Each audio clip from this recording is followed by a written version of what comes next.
Hernan Cortes is remembered for conquering the Aztec Empire and also for being the first governor of New Spain. Hernan Cortes was born around 1485 in Medellin, Spain, to a noble family. Hernan Cortes left Spain in 1504 for Hispaniola and then ends up in Cuba in 1511. Cortes convinced the Cuban governor to appoint him captain general of a large expedition to establish a colony in Mexico in 1518. In Mexico, Cortes establishes Veracruz and has himself elected as the captain general. Cortes chose to scuttle his ships so that there would not be a turning back to Cuba. At the time, what is now Mexico was governed by the Aztecs, and Cortes set out for their capital, Tenochtitlan.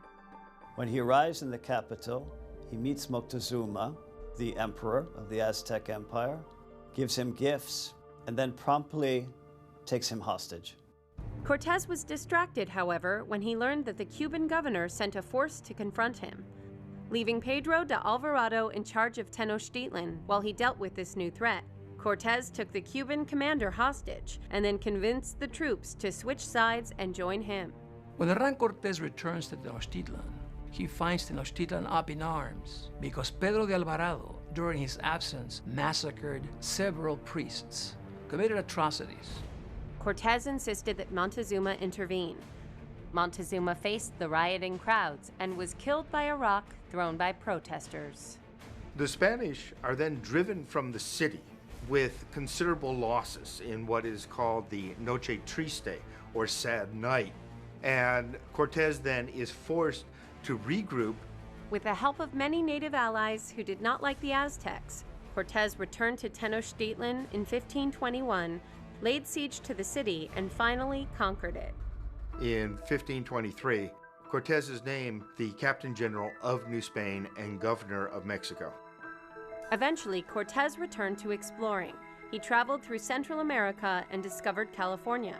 In 1541, he retired to his estate in Sevilla, Spain, and died on December 2nd, 1547. Cortes's legacy is a complex one. On one hand, he is the conqueror of Mexico. He brought and extended the Spanish Empire, but from the indigenous point of view, he was a mass murderer. Conquering the Aztec Empire led to the destruction of one of the greatest civilizations that was known in the world at that time.